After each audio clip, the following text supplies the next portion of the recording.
Барлық азаматтарды тағы да карантин ережелерін қатаң сақтауға шақырамын.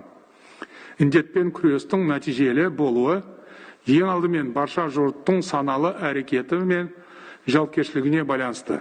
Казахстанцы продолжают устраивать тои. Им не страшны ни закон, ни коронавирус. Любой той карантиннен. Қайран менің қазағым. Қолдан жасадың ау өз азабын. Жан жағың індет басқанда, қой ұят болады сенің бас талабың. Қияға қонып қыз кетсе, ұяға ұлың ұмтылса, кешегі сен жасаған той базарың өтеуде күні бүгін қазасын.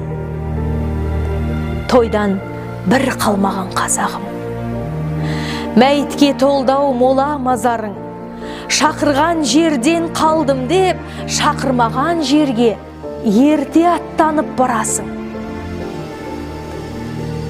Қайран менің қазағым. Бесік тербеп, бақытқа толған ажарың. Шілдеханаға алыстан келген ата әжең біліп беді сенен екенін ажалым.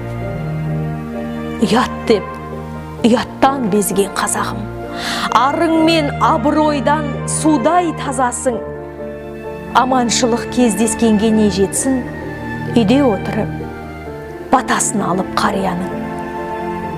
Қайран менің қазағым.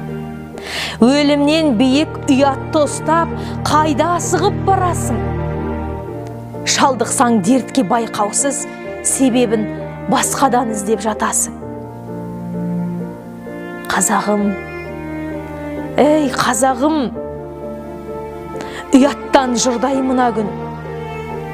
Бүгін барда ертең жоқ, ойлан бір сәт қалғанын.